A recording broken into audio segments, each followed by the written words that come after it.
want to watch some exciting games, you should definitely check them out. But let's focus on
because, I mean, game one. Big.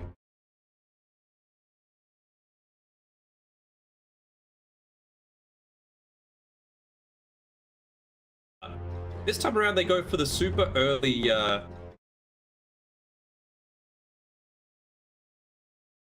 mean, you can have the tools to do it, but you got to be moving to make right sort of stuff happen on the map, right? 10 seconds. The Tide Hunter as well. It feels like this is just going to be very static in lane. You know, the puck probably just isn't going to want to go to wherever the Shadow Shaman or the Tide Hunter is unless it's a guaranteed kill and they've got vision on it. And I feel like Y and ZQ have been providing a vision for the rest of their cores to play around all throughout these wildcard and the group stages so far. Turn to ban. Yeah, definitely been very impressed with their overall performance from the duo of the support, and yeah, we are going to see a bit of a different answer here. This is something that the Shaman, still like the Lion, offers that instant hex. I'm kind of intrigued though, because we've been seeing a lot of Beastmasters and the Treants when teams open up with the Shaman here. They just like going for that, doesn't really care. You've got some, you know, the zoos, or you know, there's some summons, a way to still kill the Shaman if you can't utilize your main hero. See that? You know, look to overrun him. Phantom Lancer is also a nice little counter towards him, because not only, of course, is he hard to lock down, find, and kill, do pop those mass serpent wards and you win the fight. Very easy to quickly clear them out at you know, extra gold, or even in the middle of the team fight. We've only seen the one PL picked though, and it's in what looks like another losing game. Thunder Predator were on their way to another victory against Asta, so they've beaten EU, they've beaten NA, now it's China's turn, and well, with how Neon's performing, C's probably going to be the same kind of story. Yeah, that might be a bit of a stomp with how Thunder Predator are looking at the moment. Now, Psg.Lgd, they are a team that very much favor the Ancient Apparition, and that can heavily take away the Tide Hunter's tankiness factor. You've got the toss to kind of set up with the Warrior's Punch Snowball. That lockdown should be enough. The Park Coil as well for the AoE. Another Troll as well. So getting rid of that lifesteal factor, I really would not be surprised if LGD go for it. Okay, the Prophet's still in the pool. You can definitely see why. It feels like Neon are a little bit scared, to be honest. They're just wanting to take away a lot of what Neon were throwing at them. You know, the Shadow Shaman for that extra little bit of tower push. Also, you know, great lockdown. You don't need the burst damage quite as much if you're just able to keep people locked in position. And the Troll Wall, we saw how effective ARP was on game number 1. So I just want to see if, even if Neon lose this, I feel like it could be a really good learning experience for them, because what didn't they do in game 1? They didn't touch Arme. You know, saw him get that 13-minute Battle Fury timing on top of a Wraith Band, Wand, and Phase Boots. And look, if they get harassed now with Debil, then just look back, look at the replay, look at what they do, look at their movement, and take that into the second day, because even though they're down towards the bottom side, they're not out of it entirely. I mean, Alliance isn't having the greatest day either, so still got a chance of being able to squeeze through into that lower bracket. All the time, they're just giving themselves a strong 10 lane. seconds remaining. Yeah, it's just the lane combo that we saw in our last game for LGD. The Troll, the ET, an incredibly strong laning stage duo, and it makes it difficult now for Faith Beyond on whatever hero he picks up, and Shinkyu as well. But, you know, the thing about the Tusk is that you can still go toe-to-toe versus the ET, which they didn't do last game from Neon. They put it as a position 5. It is a little annoying though, because you're going into a potential evasion from the Troll that comes out pretty early. Juggernaut. The Army Jug, quite the classic. I want to talk about those heroes that don't need much. I mean, he's got one of the best attack animations in the game, farms up very quickly. Battle Fury, again, just as effective on him. 10 seconds remaining. You know, you're even able to get a little bit aggressive against the Tide Hunter if he's out of position. 5 seconds So remaining. Kraken Shell's not going to save you from the Blade Fury. See how they opt to go. Hopefully they set up their lanes a little bit better, Neon. I mean, I know you mentioned that the Tusk didn't lane against the ET, but as you mentioned towards the bottom side, they needed something to try and go for these kills with the Terrorblade. Yeah. I guess Lion could have potentially been that one as well, considering he had the Earth Spike available, but they still ended up getting 2 kills, so you can't say that Radiant went horribly for them. ban. It was just everything else that suffered, unfortunately. Psg.Lgd's turn to ban. Razor Band, that would have been a hell of a hero this game. We've already seen the likes of Quincy Crew putting a lot more emphasis on the Razor. Haven't seen some other teams do that just yet so far, but 10 seconds we're remaining. looking for position 5 for 5 LGD. seconds I don't remaining. believe I've seen them run but as a 5. I mean, Y always has this wonky capability of being able to play, you know, we already see the gyrocopters that 5, so they can definitely put the DP there if they want to. Could just be a Nevadan as well, save people from all that lockdown. Tide Hunter, That's- use yeah, I the don't mind it, Ravage, you just actually. pop that borrowed time yourself, use the Aphotic Shield onto someone else, or, you know, just for the Shadow Shaman combination, even the Root from the Troll Warlord. Yeah, even an Oracle, they got a DP if they want to go down that route. Radiant team Might ban. be, they might want someone to push up more on the front line to play right next to the DP. Oracle's going to be play a little bit different with how you position in a lot of these fights. Psg.Lgd's They do ban the other, yeah, that's a good call. I think it was probably the best route that they have. Like, there's still the Luna, there's still the Gyrocopter, but they don't really provide anything when they're getting chain locked down. Radiant team pick. Winter I Wyvern. think that's the first Wyvern that we're seeing as well. Is it? Yeah, we was speaking. So in that Okay, so relatively weaker laner. 10 Does give you seconds remaining. a tiny bit of setup, I suppose, at level 2 to maybe level 3 on the 5 Juggernaut to go seconds for a remaining. kill onto this Tide Hunter. With the Arctic Burn, just the Splitter Blast purely for the slow. Void You may now Good Spirit select makes your it all the way heroes. through to the end. But then, as well, just being able to, you see the Battle Trance, just pop the Winter's Curse onto the Troll Warlord. You don't need to get a kill every single time. It can be enough just to be able to kite out a lot of that tankiness that Scam will have. So it's actually she playing the Winter Wyvern here. Y is going to pick up the Tusk. So, you know, Shinkyu, he does not mind the Wyvern as a 4. You know, we saw there was a stage when this hero was going for the early Orchid with the help of that talent.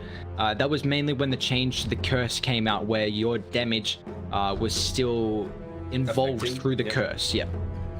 I mean, you could do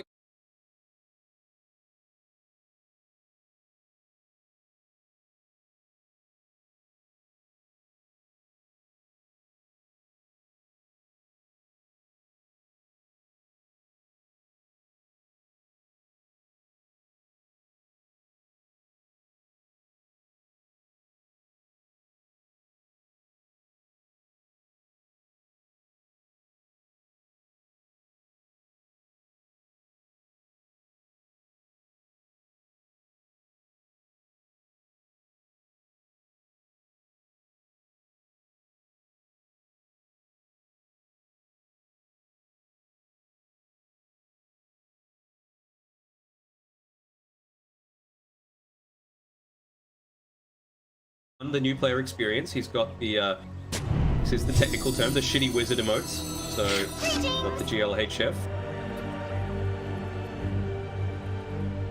Does he have that choreo that you were speaking about as well? Question. I'm sure he's probably been gifted a better one. Yeah, very true. Yeah, look at this thing. The one on the right. It looks like some My Little Pony crossed with an anglerfish. What the hell? And it's all kinds of glowing. 30 seconds to battle. The one next to it's kind of cool. What? What's that?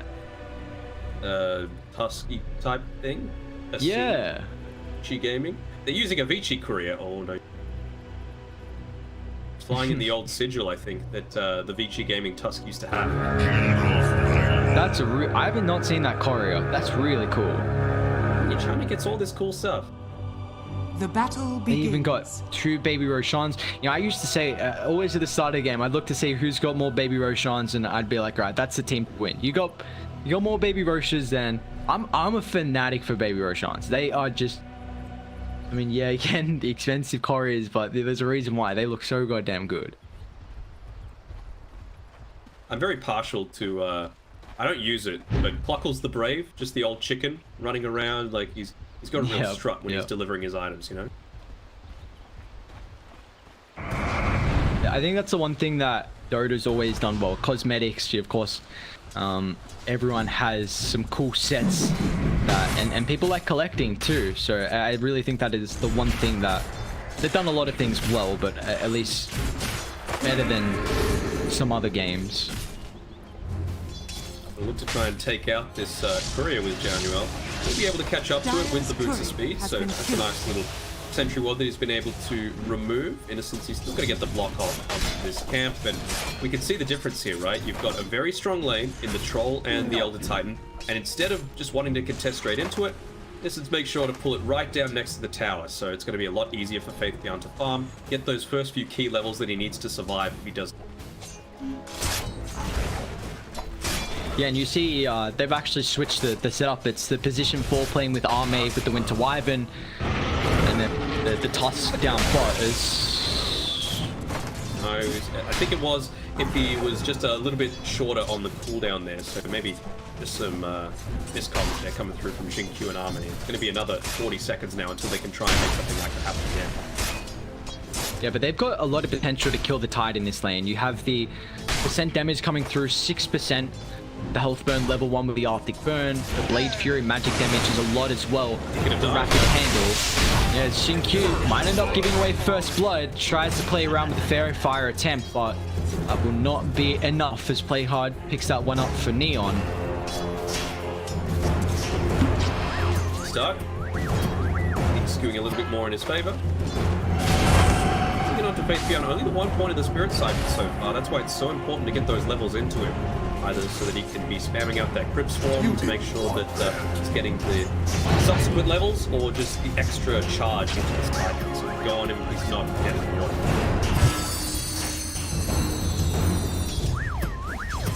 Denied. Do you think there's any adjustments that the Void Spirit and Puck are going to be able to make heading into this game? Because we did just see the identical laning matchup between these two. I feel like that's something that China does very well between games. If they see something that destroys them in lane, if they get the opposite matchup, they're very clear about not allowing that to happen again. So I think this time, you know, we're not seeing Pucks go this pure right-click build anymore. It's all about enabling the rest of your team through the likes of the Veil of Discord and just suck that tag team damage even further. It'll, you know, increase the damage from Blade Fury, everything from the Death Prophet. So I think it's still just going to be playing around each other, considering that Arme, he's going to be looking to go much more of this farming style. And he's once again having a very good lane. 21 last hits on top at the moment. Then we'll see how active they can get now with the kills as well, because Arme's got a 2nd point in the Blade Fury. And Xingqiu's also got the level 2 as well. So with the multitude of abilities that they can now utilize with the Winter Wyvern, they instantly try and go bot. Play Hard boots and Tide boots well aware that they need to have the extra movement speed just to at least stay clear. The one time that Neon isn't the one to pause the game as well. Looks like the mouse issues have finally been solved, but not too long. field. He's in a little bit of a vulnerable position here, being caught He in. is. Nice use of the shards here to lock him in place. Great play from the Tusk, and why it's going to help out with Faith Beyond, who will get the kill. Death Prop 1. The TP from the Shaman's actually going to get cancelled there from Play Hard a little bit too late and would not have done anything. So it's a great little play there, and exactly like you were highlighting, you know, when the DP gets these extra levels in the Siphon, it's something that he very much requires. Not just with his survivability, for the kill potential as well, right? You can use one to be aggressive.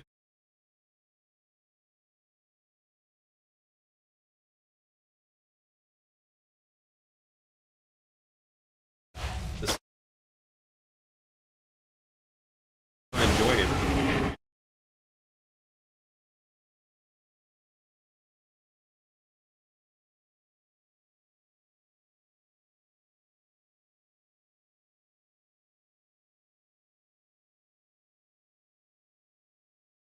Or all the ice bait.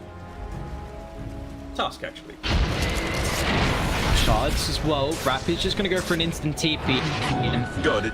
Will make it. He's back to the tier 1 tower, so at least he's not too far away from the action. But a quick D ward there. It was scouted up because Radiant had their own observe ward just at the mouth of the Roche pit. So why, however, Spidey senses, or you know, at least the awareness, just moving through and trying to scout out the stacks. I don't think he actually got any vision because of the nighttime on the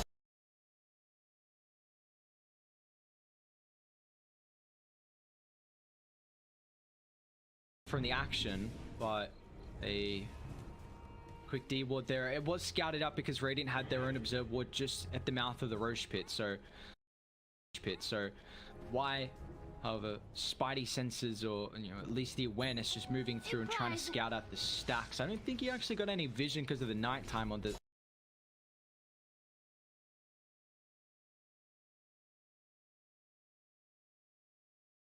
from the action, but a from the action, but a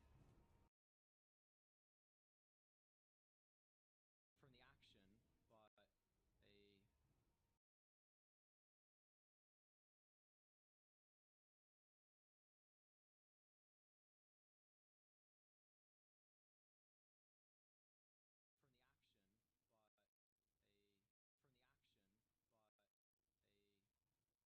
but a really important.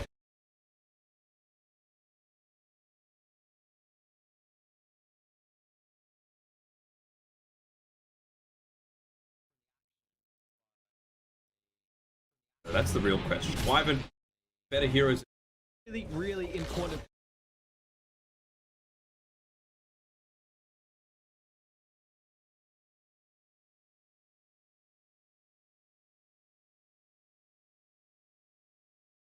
That's the real question. Why haven't better heroes? Really important.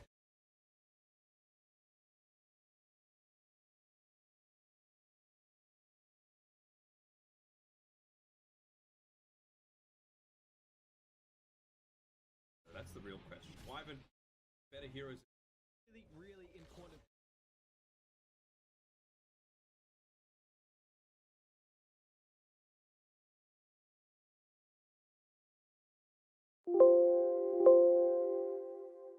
That's the real question. Why haven't better heroes? Really important. There's gotten some help to the northern side, down to the southern side as well, but this is an LGD lineup that we're not seeing too active. That's the real question. Why haven't better heroes? Really important. There's gotten some help to the northern side, down to the southern side as well, but this is an LGD lineup that we're not seeing too active. That's the real question. Why haven't better heroes?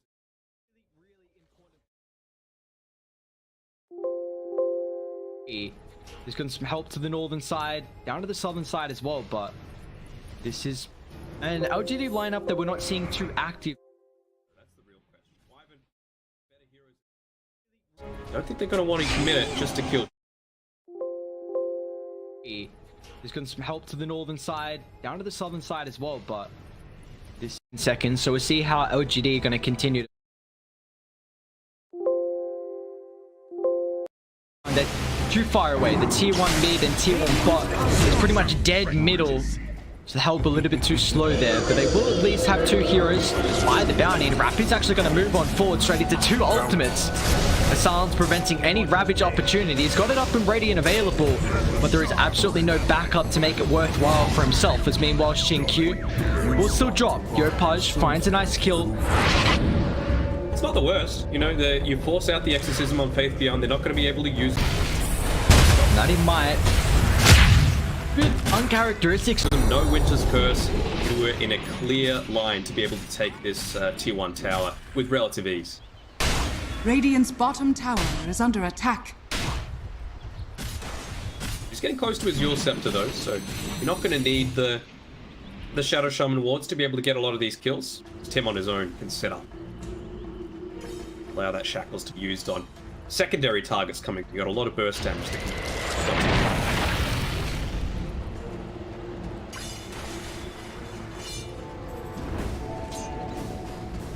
It's a lot of stacks that they've been able to create so far from LGD. The triple at the hard, triple or quad? Looks like a triple. The Ancients has got a double as well here for Arme. Doesn't have the Lateral Fury just yet, but Blade Fury is going to be enough to be able to clear out this wave. Even had the Ravage on the Tidehunter. They really should have been taking that mid tier 1 tower. I suppose maybe Rappy was feeling that he should be going, well, I was about to say saving up for that Blink Dagger. He was at about 1700 gold, but goes all in onto being his bit more of a tanky frontliner with the Hood of Defiance coming out to him now. We need to join the rest of his team though. It's pointless having this item that allows you to survive if you're not surviving with Not your team. again. Oh, Arme. This time, Neon have his number. 3 deaths here, but a quick jump in. Nothing to say. Wants a little bit of revenge. Nice jaunt away. He's locked in 2 with the coil, and they've got the extra control as well with the silence. Void Spirit's about to expire here. Yopaj Astral Step, unfortunately, still on cooldown. As Neon will lose 2 for the kill on Arme. Make it a 3rd as well. Xinkyu just in the nick of time to be able to cancel Rappy's TP with the Winter's Curse. Tide. I mean, TPs are coming over, but they're going to bring him down, and ET even face checks as well.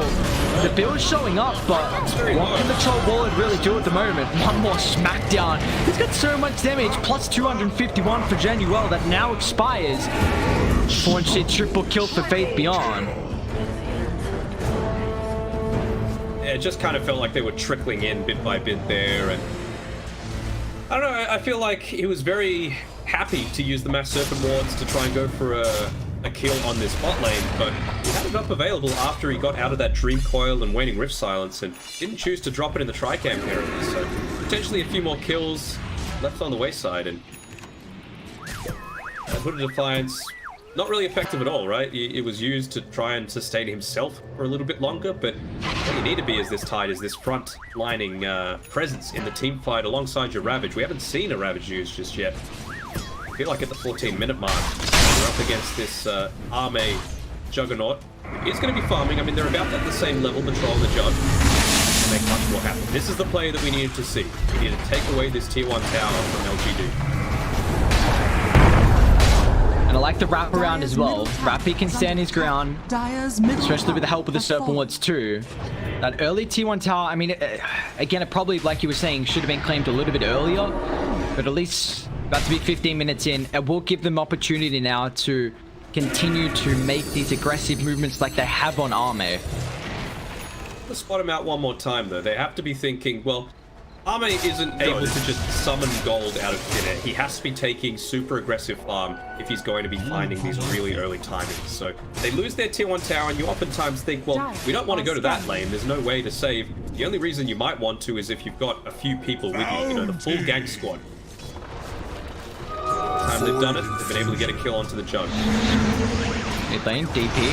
It's a big kill if they can bring down Faith Beyond. They might have to commit the Ravage for it. Faith Beyond's got some back. The call now with the silence actually stops the Ravage from coming through. Now with the cold embrace as well. Xinkyu is required here to drop the curse. Rappy, massive Ravage.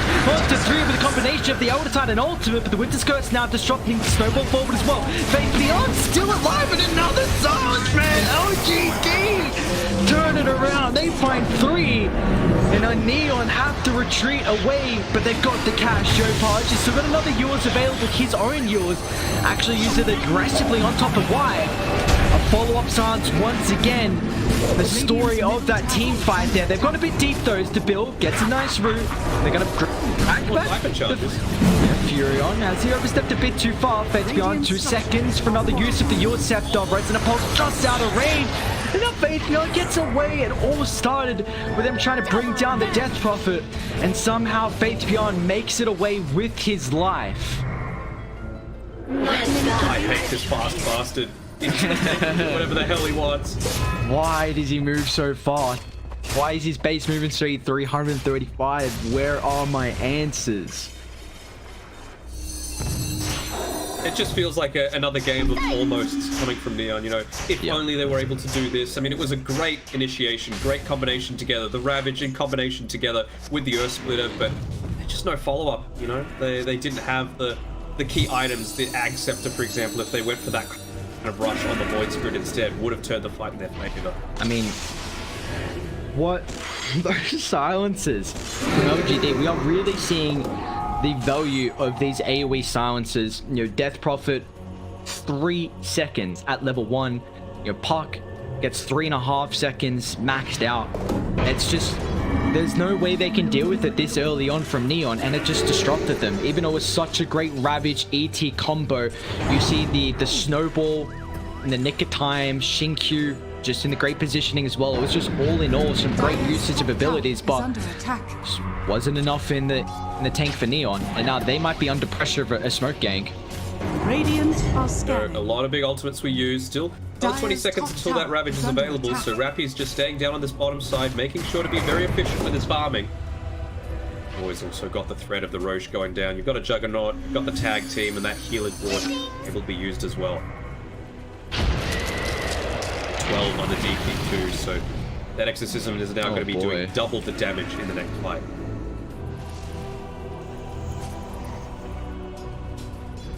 Smoke for naught for Psg.Lgd, but they do get set up with an Observer Ward top, so it looks like gearing for a potential fight.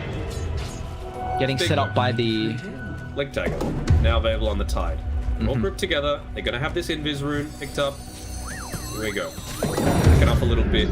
Wyvern's actually TP bot. If she shows, haven't just yet, Xingqiu. Let's see how aware they are of what's going on the map. Maybe the nighttime saving in. The blast just used from the trees. Still got to go forward. I'm not sure if they saw the Wyvern or not, but this is a big move. They're not going to have the full complement of lineups. Say he's playing with fire a little bit. He walks right over the ward. Going to have the initial burst. Is he going to be really quick on his fingers? We might be seeing a full ward Ravage committed. Nice blink. The double Astra step to close the distance. They're off on the initial jump, but the Astra will not matter. Misunderstanding. He has to know what's going on. He is walking it out of there as quickly as he can, trying to just get every little scrap of farm that he can on the way, but can't overstay himself. So Tabil's doing a pretty good job with keeping up in the farm once again, like we saw in that game 1. Mid lane.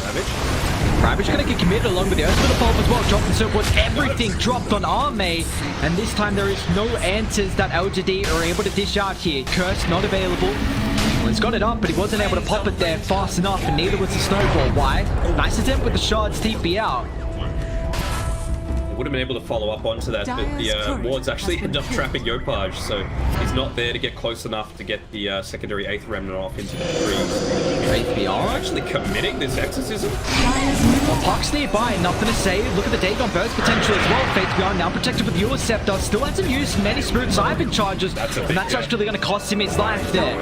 492 gold given over to Debil. Not just that, the Exorcism committed as well, so they know they've got this window for 2 minutes. This could be a Roche.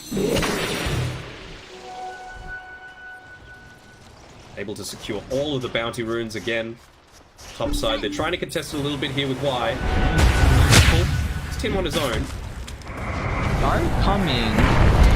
So Radiant. Shards actually overshot that one. They gets the curse on two. Radiant, they don't have the TPs just yet, but the numbers. Now Dagon finds one. A secondary target getting hunted from the Shaman. The answers are finally coming through with the rotations from Neon. They'll bring the boys, punish the deep attempt there from the Tusker. This is what you need to do, though. You know, it might be a bit of a risky thing to do, but that's bought you 40 seconds of time. Radiant's This top tower is under DP attack. ultimate wasn't available. Faith Beyond not going anywhere near the encounter, realizing how much squishier she is as a result. Well, they're still able to pick up a kill.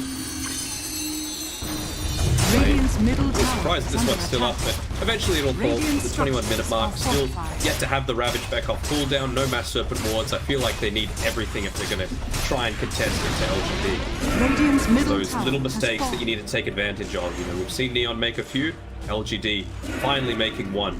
The consummate professionals that they are. Now, both the position ones are doing incredibly well to keep up with each other in the farm. How is this matchup going to fare as we start getting to the later stage? The which one, sorry? The carry v carry? Yeah. I think it kind of has like its peaks and troughs, right? You've got the when you eventually do get the Swift Slash available, you're much less susceptible to being caught by you know, the blind, having that impact you in a negative way. I actually got this Shadow Shaman here. Might looking to try and make something happen onto him, but where to stay. Yeah, once that stuff's all used, I mean, once you're locked in position, you want to not be prematurely popping the Omni Slash, but you also don't want to not get it off in a team fight. Subject to one of those chain lockdown. There's the Exo. Coil, drop, silence. No, it's on the Titan as well. We can't get the Ravage off this time. Too late for the protection. That sounds way too long here for Rappy to stand his ground. And he's also going to end up joining the Troll in the afterlife. Another attempt with the counter. But these silences, LGD. And they might... I mean, Exism's only got about a quarter left, so probably going to take them too long to get in the vicinity for Roshan, but they're still making their way over. They got the tag team. They could be able to use that to taking it down. Healing ward as well. And they do it in 30 seconds. This Elder Titan is going to be able to prevent a lot of it. Go for the stop here, just to try and delay things, put a little bit of fear into them. Nice snowboard dodge, but like they get the catch on Xingqiu, so everyone does get committed. Nopage doesn't have to force too much out of her. You have the Earth Splitter. Again, space. That's all they need. Tide's back up, Ravage available. Dive got very good vision on the high gun still around that secret shot. Can't sleep. Jump in, nothing to say. Oh, bye-bye shot.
Look at the map control they currently have around the top to mid area as well.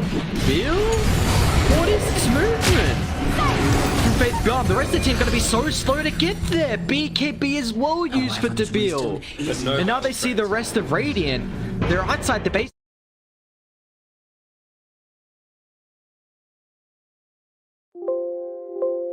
It's blocked off from Y. At least everyone else will get away but Januel. They're just gonna burn him down with the AoE damage, and that they will do. LGD too strong in this second game. 5,000 net worth lead. They're thinking about even going up high ground again, even without the exorcism. I mean, they're strong in the second game, but a lot of it again has been just purely based on mistakes. You saw when they made that smoke gank where, you know, they're able to get the initial burst in. Your opponent's just going to do his best to clear it out with that blink dagger to get back to safety, but you have to assume that they put up some kind of vision there, and there was no sentry ward placed down until the very end, after probably like 2 or 3 more gank attempts that have happened because of that vision. Swiss Slash now in the arsenal here for Arme. As the melee racks will fall. Die up. And they're going to have all the ultimates up if they still want to reset here. They will see the DD, and they give the bottle over to the Juggernaut. So they're still in fighting shape right now with the Aegis for another minute. But it looks like these outer towers, still a tier 1, still tier 2 top, yet to claim.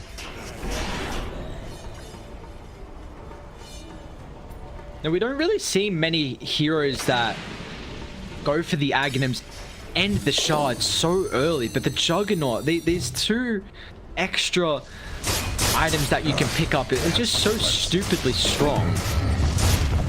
Yeah, I mean, especially if you're going this style of build where you need to be moving in quickly to assist the rest of your team. The extra movement speed, of course, very handy to that, and just being able to whack away at targets. Radiant's top tower is under attack. Still dishing out damage while you're magic immune. I'm trying to think if there's any other heroes that have so much emphasis on going for that early Ags and also Shard as well. Is under attack. Radiant's top tower is under attack. Double damage. Dire structures are fortified. Definitely quite the kind of Ags that the Juggernaut is able to utilize. Radiant's And top tower well, has this is a cross-map smoke. Dire's bottom They tower got has fallen. Faith.Lgd thinking about pushing up, but I think they're going to be a little bit too late here to contest the bounties, and also, well, I say that, as the build's still sticking around, they get the call on the Void Spirit who was showing in the river. Why can he get any control off before the Dissimulate? He cannot, but he still jumps over straight to the hands of Faith.Lgd. The silence is there, sets up for the follow-up, and Arme crits him down. You hate to see that happen to Yopaj. It was fantastic play. Made sure to get to the max range of that the Dream Coil, so that when he yules, it actually breaks without causing him to get the snap damage. Blinks right into the DP, another Yule Scepter, and he's going to go down. You can't really fault too much about how Yopaj has played this game. It is a bit unfortunate because we are seeing time and time again Yopaj is playing incredibly well, but it's not getting replicated from some of the other boys here. It's difficult. I mean, you're up against Psg.Lgd who are just playing you like a fiddle right now.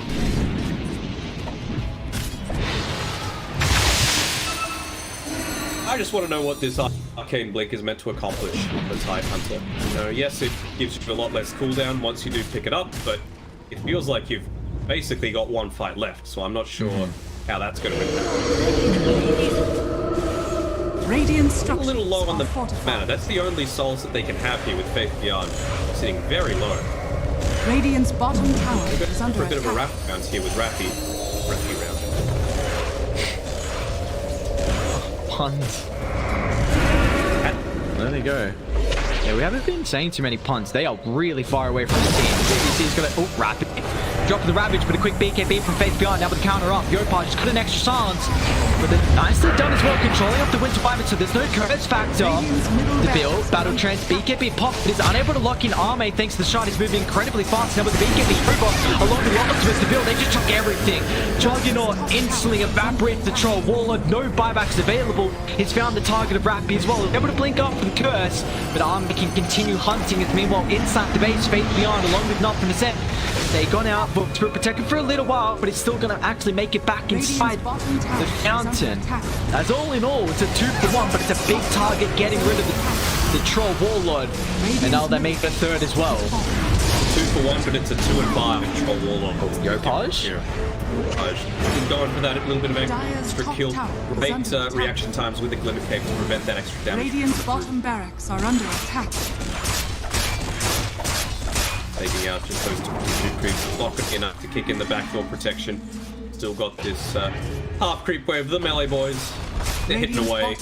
Another lane lost to Neon. And they're staring down the barrel of a 1-in-7 star group stage. Has fallen. Not something that you would want as a team looking to try and make it into playoff play, but the card that is being dealt to them. LGD at 13,000 net worth lead.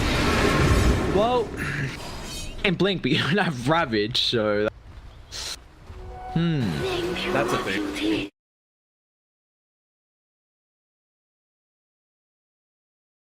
Hey, what a timing for LGD.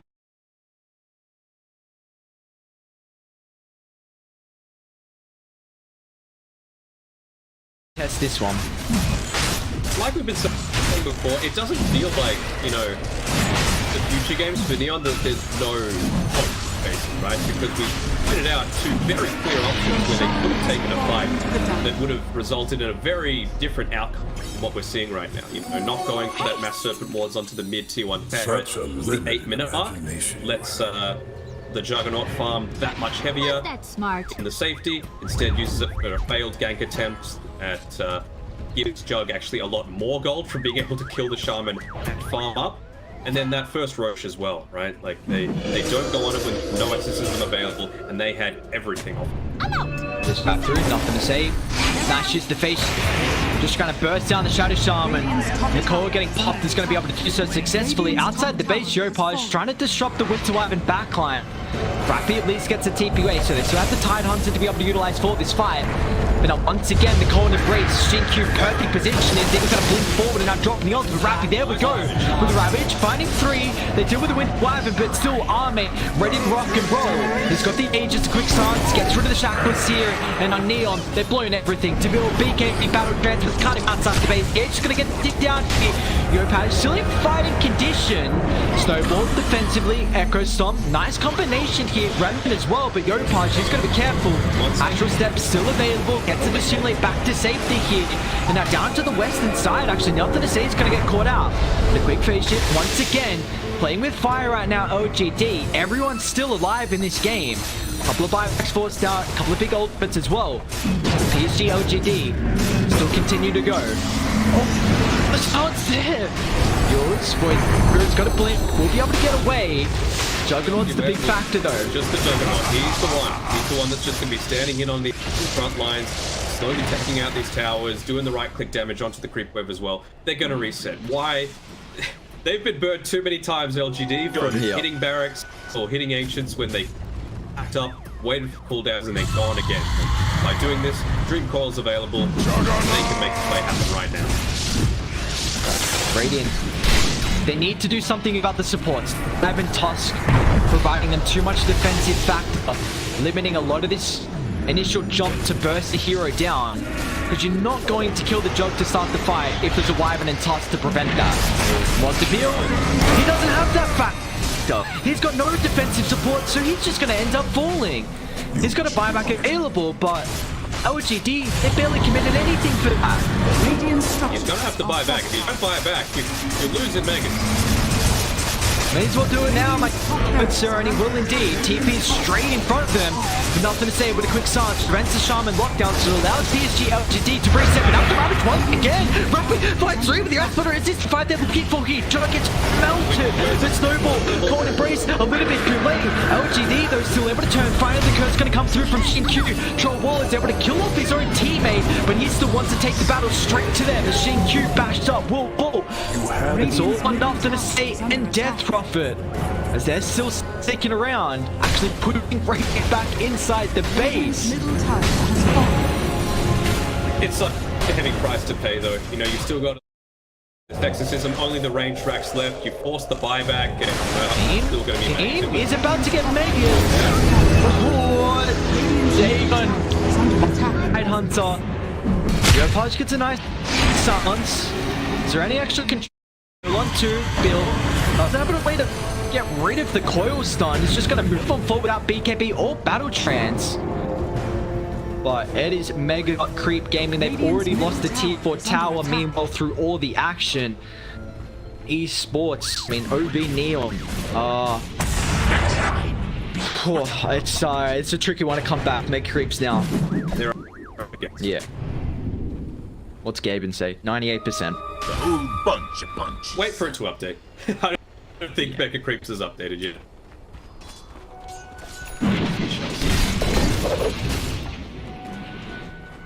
Oh, I've been very impressed with how LGD being able to execute a lot of these fights. I mean, I always say China are incredibly strong at doing so. They're one of the best team fighting regions, but you have... I wonder how much of an issue you think the communication factor is from Debil moving over to the one for the tournament instead of the support. Do you think that's playing a bit of an issue? Because we're seeing, actually at the moment, we're not seeing He is off the map. He's up in the air, zapped. I don't know if it's necessarily communication. I think it's more just Natsumi has a far more aggressive playstyle that he had to learn to be part of this Neon team that had a really good time in the upper division. It just feels like their laning phase is good, but then they really start to fall off and they're not on the same page. And I don't know whether that's the communication or not. Well, it just feels like Skem has never been a part of those, early engagements, whereas Natsumi would. Buyback Neopaj forced out. Faith Beyond does not care. Moving up on forward. Leveler now in their hands as well. They're buying up whatever items they can get for the defense. Debil, Desolator, the Exorcism Ghosts. Dealing with the tier 4 tower. They're going to try and commit heavily here. Nice counter on the backline as well. They're going to try and deal with the support. Meanwhile, but it will not matter. Faith Beyond is too tanky for this. The initial jump is all for naught here as they're both stuck inside the surfboards. Meanwhile, Arme able to deal with the backline here. Shaman dropped. ET's able to buy back, but they're just gonna call it. There's absolutely nothing Neon can do. And Psg.Lgd would take this series into an incredibly convincing fashion. 40-minute mark as well. Very nice for someone that loves nice round numbers. But there's a nice round number of a 2-0. Big